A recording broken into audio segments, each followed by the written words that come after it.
Bienvenue sur Africa 24 dans cette nouvelle édition du 12-15. Voici les titres de l'actualité. Qui succédera à Ellen Johnson Sirleaf à la tête du Libéria? Plus de 2 millions d'électeurs votent ce mardi pour élire leur président. 20 candidats sont en lice pour se soustraire à valeur de test pour la démocratie libérienne 14 ans après la fin de la guerre civile. C'est une femme qui lutte contre le sexisme en Égypte. Maha Sabri est forgeronne depuis 15 ans dans l'atelier de son mari. Occasionnel au début, sa passion a fini par devenir son métier. Et puis le Cameroun accueille depuis le 7 octobre la Coupe d'Afrique des Nations féminines de volleyball. Retour sur les premières rencontres de la première journée dans cette édition. Aux urnes citoyens libériens, ce mardi 10 octobre, quelques 2,2 millions d'électeurs votent pour élire le successeur de Ellen Johnson Sirleaf, première femme présidente sur le continent africain. Ce scrutin a également valeur de test pour la démocratie du Libéria, 14 ans après la fin de la guerre civile. Ashley Duprat. Plus de 2 millions d'électeurs ont été appelés aux urnes ce mardi 10 octobre. 13 ans après avoir fondé son propre parti politique et avoir accédé au statut de sénateur, l'ex-footballeur George Weah reste parmi les favoris de cette élection. Et après le football, j'ai continué à travailler. Je suis rendu au service du peuple libérien. Aujourd'hui, les gens ils ont confiance en moi. Face à lui, 19 autres candidats. On compte parmi eux, par exemple, l'ancien vice-président Joseph Boakai, chargé de défendre l'héritage de la première femme africaine présidente, mais aussi le géant des télécoms Benoni Urey ou encore l'ancien avocat Charles Brumskin. Et malgré les nombreux challenges auxquels sera confronté le nouveau président, plusieurs électeurs espèrent que le gouvernement pourra améliorer l'économie et maintenir la paix dans le pays. Cette élection sera la toute première fois que le Libéria passe par un processus de transition paisible.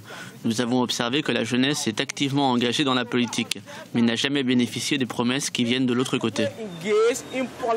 Les résultats du premier tour devraient être connus d'ici 48 heures. Selon la commission électorale, un second tour est à envisager, à moins qu'un candidat n'obtienne la majorité absolue dès le premier.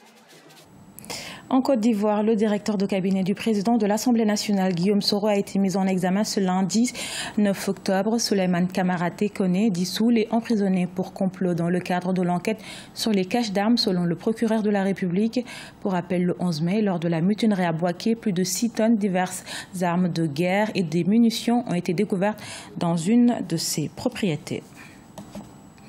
Les femmes et les jeunes y constituent la majorité de la population africaine, mais n'ont pas souvent accès à des emplois bien rémunérés. Pour y remédier, se développe un nouveau modèle d'entrepreneuriat dénommé entrepreneuriat inclusif.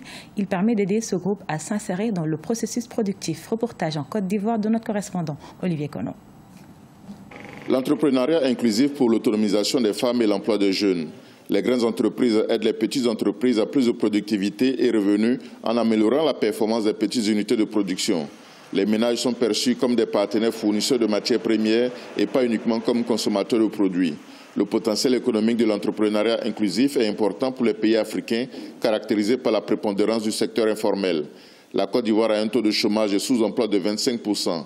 93,6% des emplois sont dans l'informel et 80% des entreprises sont des petites et moyennes entreprises. Dans des pays comme le Kenya, par exemple, où nous avons dans le secteur de la téléphonie mobile et dans les transferts d'argent près de 300 millions de dollars, que les personnes au bas niveau de l'échelle ont pu mobiliser. Nous avons des exemples en Inde par le coaching d'entreprises industrielles vis-à-vis des agriculteurs permettant plus de productivité, plus de revenus et ce qui permet à des centaines de millions de personnes de sortir de la pauvreté.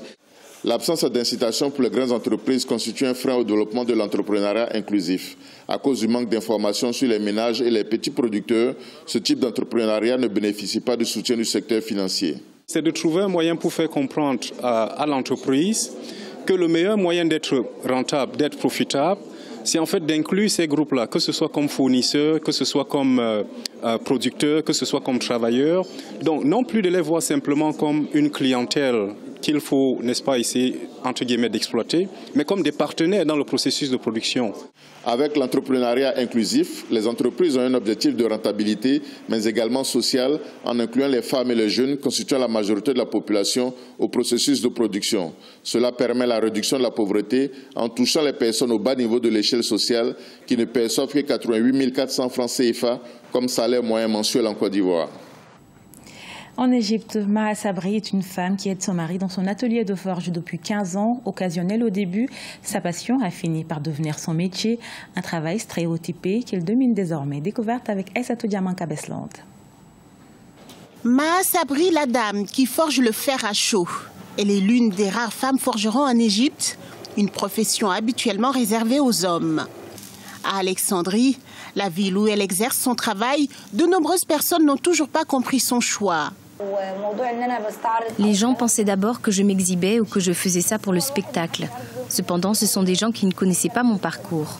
Honnêtement, Al-Sayed, mon mari, m'a encouragée et il ne se souciait pas de ce qu'il disait. Il m'a aidée. Les gens se moquaient de moi, mais je leur réponds « Fais ce que je fais et tu verras ». La famille de Maha Sabri a été frappée par des difficultés financières qui l'ont poussée à défier les traditions, mais aussi les pressions sociétales. Et enfin, assumer avec fierté le travail de forgeron qu'elle exerce avec passion et détermination aujourd'hui. Elle a été toutefois obligée de suspendre ses études pour apprendre les rouages du métier auprès de son mari afin de subvenir aux besoins de leurs 3 enfants. Elle allait à ses examens et venait aussi aider à l'atelier. Elle rentrait finir son travail à la maison, puis revenait aider. Elle était là dans l'atelier et soudait pour les clients qui le demandaient. Parfois, j'avais des visites, mais c'est elle qui prenait ma place ici dans l'atelier. Elle aide tous ceux qui ont besoin d'une soudure. Elle s'occupe de tous les clients. Après 15 ans passés auprès de son mari, le couple a fini par acheter leur propre atelier. Ils ont ensuite créé une grande variété de structures en métallique. Leur produit phare, les portes en métal, devenues très populaires auprès des habitués. À la page sport, le Cameroun accueille depuis le 7 octobre la Coupe d'Afrique des Nations de volleyball dames. La compétition, qui réunit 12 nations africaines, se déroule à Yaoundé. Retour sur la première journée marquée par 3 rencontres de la poule A avec notre correspondante Viviane Bauken. L'équipe nationale féminine de volleyball a tenu un échec son premier adversaire dans cette Coupe d'Afrique des Nations édition 2017 qui se tient à Yaoundé. Tout commence donc bien pour le sélectionneur René Akono. Ses joueuses ont dominé de bout en bout la rencontre qui s'est soldée par une victoire de 3-7-0 face au Botswana. Même si l'on a observé une équipe botswanaise résistante lors du premier set, les joueuses ont fait usage de leur capacité technique pour prendre le match à leur compte. Nous avons un peu commencé la compétition timidement, ce n'était pas notre jeu que nous avons développé. Donc nous allons essayer de travailler le service réception et nos petites faiblesses que nous avons constatées durant la rencontre. Un peu plus tôt dans la matinée du 7 octobre, c'est la sélection du Kenya, championne en titre, qui s'est baladée sur le Taraflex du Palais des Sports de Yaoundé en tenant en échec le Nigeria 3-7-0. Toujours dans le groupe B, le Sénégal domine la République démocratique du Congo 3-7 contre 1. Une première journée sans surprise pour les experts. Les favoris l'ont remporté aisément sur leurs adversaires. Le Kenya, on s'attendait à ce que le Kenya gagne le Nigeria, tout comme on s'attendait à ce que le Cameroun gagne le Botswana, même comme ça n'a pas été aussi facile que cela. Donc je crois que c'est une journée sans surprise où chacune des équipes a maintenu son rang. Les 12 nations africaines qui prennent part à ce tournoi sont déterminées à remporter le trophée final. Le Kenya, 9 fois détenteur de cette CAN de volleyball, entend signer son retour sur la scène internationale par un autre sacre.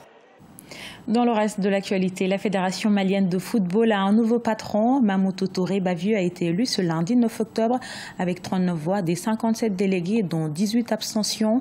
Il succède pour les 4 prochaines années au général Aboubakar Babadjara qui n'a pas brigué un second mandat. L'autre candidat, Salah Bébi, a renoncé finalement à se présenter. Ce journal a été réalisé par l'ensemble de la rédaction. Nous vous remercions pour votre fidélité. Dans un instant, une nouvelle édition de l'actualité sur Africa 24.